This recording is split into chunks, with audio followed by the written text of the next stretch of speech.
So for Case Connections Unit 2 assignment, out of the four cases that we could study and review and answer questions regarding, I decided to pick case study number 3 and case study number 4. So with case study number 3, that was regarding a 5-year-old boy who was presenting to his pediatrician's office for an annual visit with his doctor.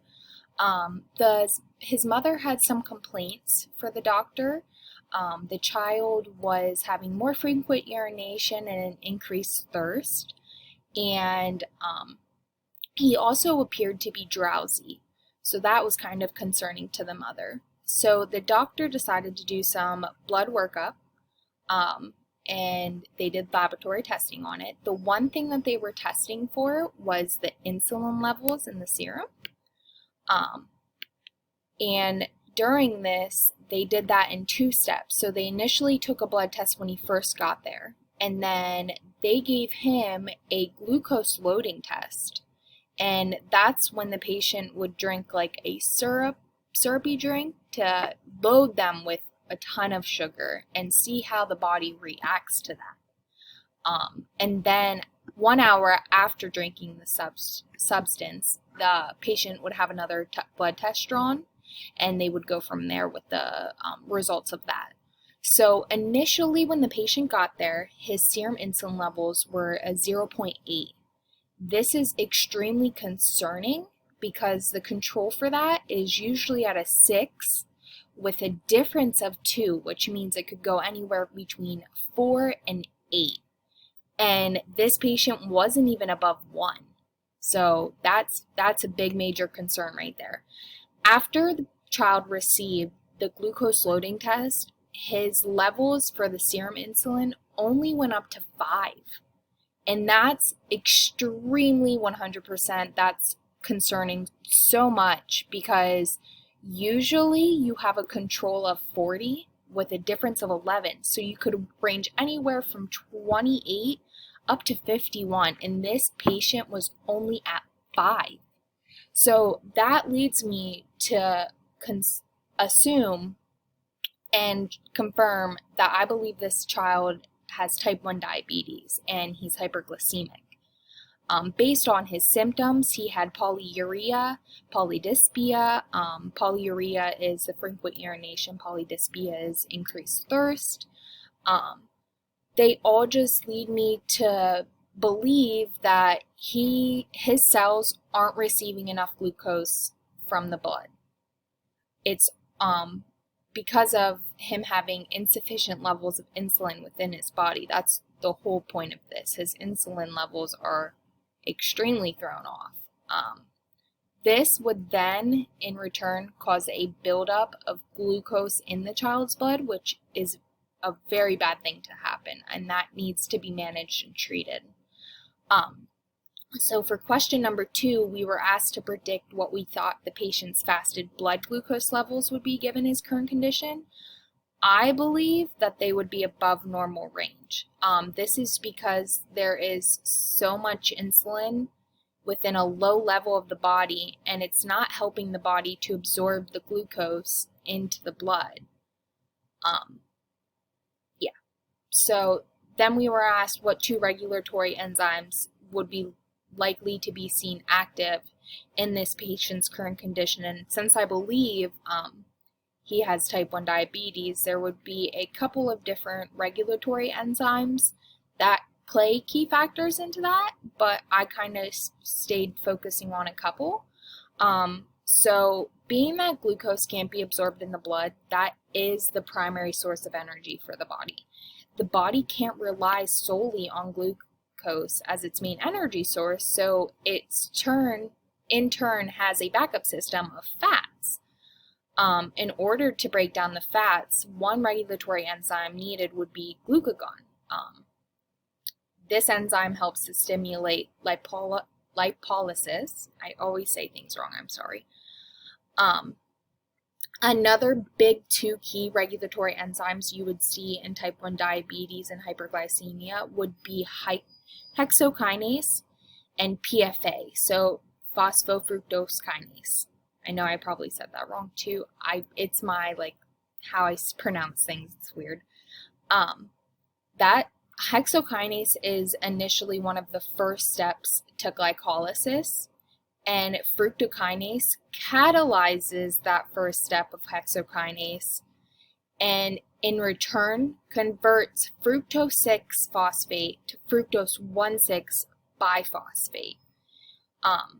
So also to just add on, hexokinase is what's phosphorylating glucose into glucose 6 phosphate as well there. So those are one of a couple key regulatory enzymes that play factor in type 1 diabetes and hypoglycemia, which is ultimately what I believe this patient has. I believe that's what his diagnosis is, but I'm also not a doctor yet, so don't listen to me entirely.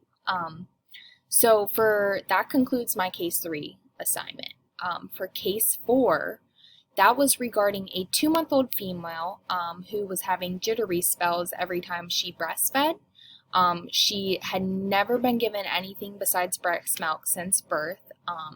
She was getting better with sleeping between feedings and such, more than 2 hours and such like that.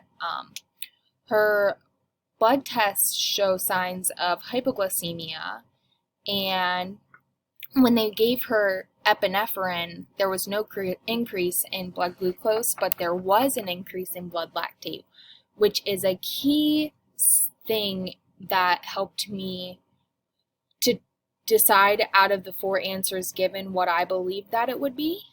So I believe that it was answer C, the glycogen storage disease, which is an inability to use glucose. These effects from this disease are greatly seen within the liver and the muscles. This is when the body is not able to properly break down and store glucose in glycogen. I don't know why I said glucose. Children with this disease are missing an enzyme used to break down the glycogen, which causes the buildup within the liver and muscles. This can cause to an enlarged liver, fatigue, low muscle tone, poor growth. There are many things that can happen when the body's unable to properly break down glycogen. The body's blood glucose levels would not stay controlled during a fasting period, and the liver being enlarged, that is exactly what gave it away to me that this was probably glycogen storage disease. It just differentiated it from the 3 other answer choices. So with that being said, let me discuss those. Answer number B, galactosemia, that would have to be eliminated, number 1, because the baby has only ever been breastfed. And that's when the body would not be able to tolerate feeding on milk. And breast milk is human milk. So the baby would not be latching. She'd be having such a hard time trying to get the baby to feed and latch on. And she would be giving her something else. Like if she gave her a formula that had milk in it, she wouldn't tolerate that at all. You would be able to see that instantly. The main symptoms of galactosemia are a loss of appetite and vomiting, and we didn't see those. I decided to cross that answer out.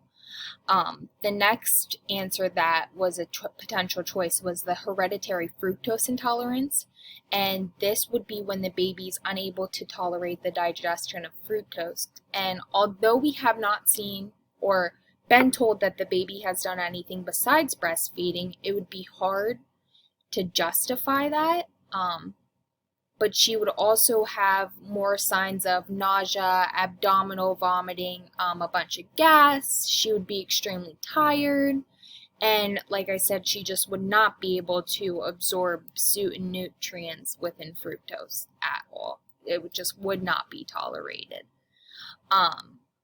So the last answer that was a potential choice was G6PD, which is glucose 6-phosphate dehydrogenase deficiency. And this is when the body's red blood cells begin to break down early on, more than they should. And the symptoms for this could include anemia, fatigue, dark urine, yellow skin, which is also known as jaundice, and of the eyes, the pain in the back and abdominal.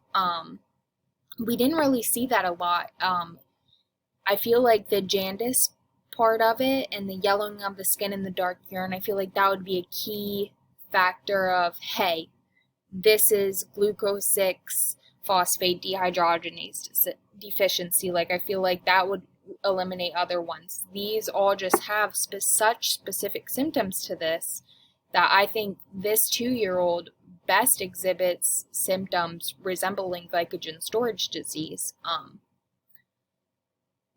That's the end of it. That's what I believe. So yeah, for case study number 3, I believe that the young male has type 1 diabetes that are going to need to be managed and treated. And for case 4, I believe that the child has glycogen storage deficiency. Thank you for listening.